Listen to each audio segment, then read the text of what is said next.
하늘에 계신 우리 아버지여, 이름이 거룩히 여김을 받으시오며 나라가 임하시오며 뜻이 하늘에서 이루어진 것 같이 땅에서도 이루어지이다. 오늘 우리에게 일용할 양식을 주시옵고 우리가 우리에게 죄 지은 자를 사하여 준 것 같이 우리 죄를 사하여 주시옵고 우리를 시험에 들게 하지 마시옵고 다만 악에서 구하시옵소서. 나라와 권세와 영광이 아버지께 영원히 있사옵나이다. 아멘.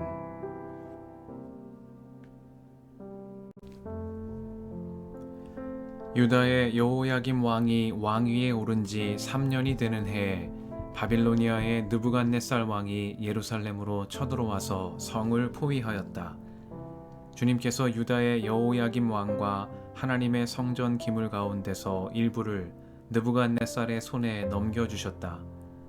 그는 그것들을 바빌로니아 땅, 자기가 섬기는 신의 신전으로 가지고 가서 그 신의 보물 창고에 넣어두었다. 그때의 왕은 아수부나스 환관장에게 명령하여 이스라엘 백성, 특히 왕과 귀족의 자손 가운데서 몸에 흠이 없고 용모가 잘생기고 모든 일을 지혜롭게 처리할 수 있으며 지식이 있고 통찰력이 있고 왕궁에서 왕을 모실 능력이 있는 소년들을 데려오게 하여서 그들에게 바빌로니아의 언어와 문학을 가르치게 하였다. 또한 왕은 왕궁에서 날마다 일정한 양을 정해서 음식과 포도주를 그들에게 공급하도록 해주면서 3년 동안 교육시킨 뒤에 왕을 모시도록 하였다. 그들 가운데는 유다 사람인 다니엘과 하나냐와 미사엘과 아사랴가 있었다. 환관장이 그들에게 이름을 새로 지어주었는데 다니엘은 벨드사살이라고 하고 하나냐는 사드락이라고 하고 미사엘은 메삭이라고 하고 아사랴는 아벳느고라고 하였다. 다니엘은 왕이 내린 음식과 포도주로 자기를 더럽히지 않겠다고 마음을 먹고 환관장에게 자기를 더럽히지 않을 수 있도록 해달라고 간청하였다. 하나님은 다니엘이 환관장에게서 호의와 동정을 받도록 해주셨다.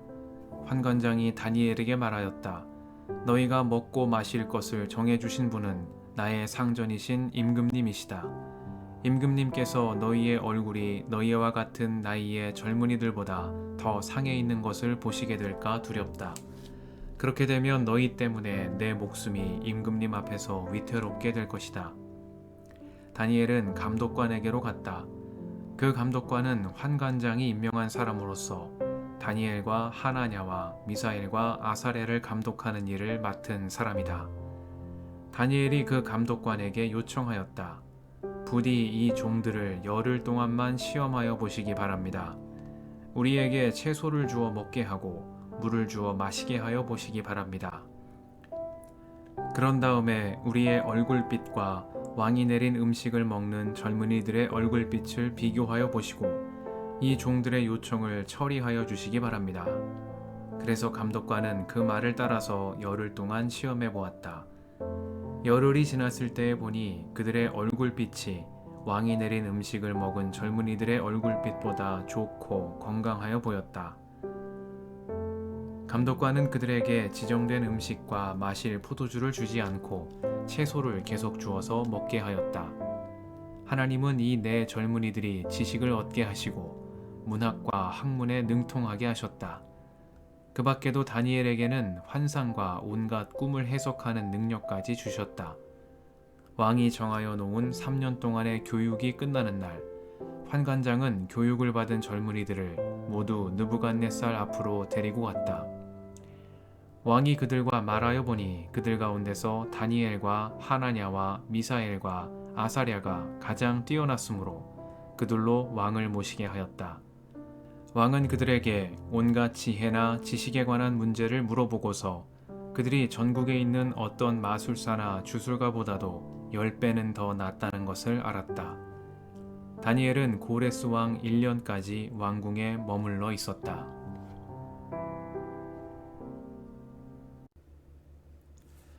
주님의 은총과 평화가 이 저녁에 여러분과 함께 하시길 빕니다. 다니엘은 왕이 내린 음식과 포도주로 자기를 더럽히지 않겠다고 마음을 먹고 환관장에게 자기를 더럽히지 않을 수 있도록 해달라고 간청하였다. 말씀 앞에서 성령의 인도하심과 지혜를 구합니다.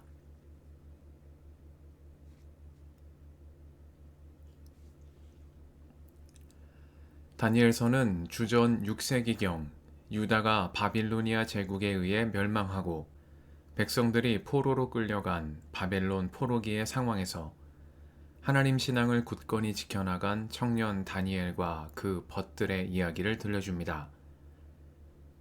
느부갓네살 왕은 패망한 유다의 왕과 귀족 가운데 흠이 없고 용모가 아름다우며 지혜와 지식과 통찰력이 있는 청년들을 선발하여 그들에게 바빌로니아의 언어와 문학을 가르치며 이들을 제국의 관료로 키워내는 정책을 펼쳤습니다.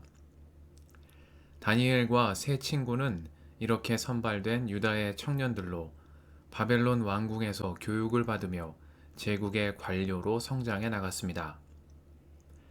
다니엘서는 이 과정에서 다니엘과 세 친구가 마주하게 되는 정체성의 위기를 부각시키고 그들의 영웅적이고 신실한 믿음을 강조함으로써 제국의 흥망성쇠에도 흔들리지 않는 영원한 하나님 나라의 질서를 따르라는 메시지를 포로기 유다 백성들에게 전하고 있습니다.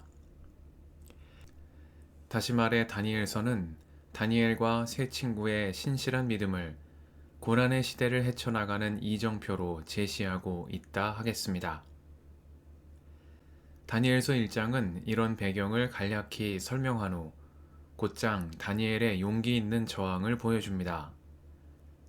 다니엘은 왕이 내린 음식과 포도주를 거부하며 환관장의 도움을 청했는데 이는 율법을 따라 목숨까지도 내놓을 각오를 하겠다는 다니엘의 신실함과 굳은 결의를 보여주는 행동이었습니다. 다니엘이 왕의 음식을 거부한 이유는 그 음식들이 우상에게 먼저 바쳐진 제물이며 율법이 부정한 음식으로 규정하고 있는 것이었기 때문이겠습니다. 그렇기에 왕의 음식을 거부한 다니엘의 행위는 바벨론 왕의 권위에 저항한다는 의미와 함께 유대인의 정체성을 위협하는 문화적 지배에 맞선다는 의미도 포함하고 있는 것이라고 할 수 있겠습니다. 바빌로니아 왕궁에 살며 장차 제국의 관료가 될 인재로 엘리트 교육을 받고 있었으나 그 문화에 동화되기를 거부하며 자기 민족의 신앙 정체성을 지키는 데 힘쓰는 다니엘의 모습입니다. 다니엘서는 이렇게 왕의 음식을 거부한 이야기를 시작으로 다니엘과 세 친구의 용기 있는 도전을 통해 문화에 저항하는 신앙인의 모습을 보여주고 있습니다. 낯선 이방 땅에서 민족의 정체성이 위협을 당할 때 목숨을 걸고 자신의 신앙을 지킨 청년 다니엘의 이야기는 오늘 다니엘서의 말씀을 읽는 이들에게 무엇을 지키고 무엇을 버려야 하는지에 대한 질문을 남깁니다.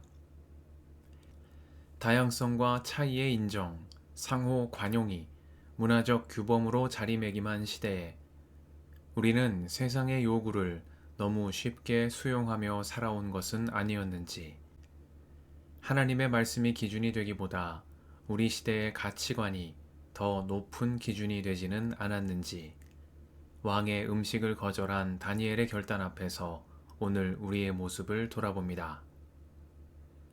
작은 선택 하나에도 주님의 말씀을 따르고자 했던 다니엘의 신실함을 생각하며 주님이 자녀 삼으신 자로 구별된 삶을 살아가기에 힘쓰는 우리가 되게 해주시기를 이 저녁에 간구드립니다. 함께 기도하시겠습니다.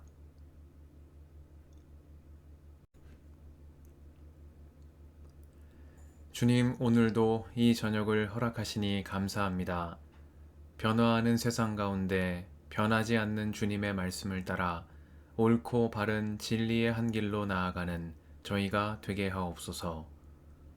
우리의 길과 진리와 생명이신 예수님의 이름으로 기도드립니다. 아멘.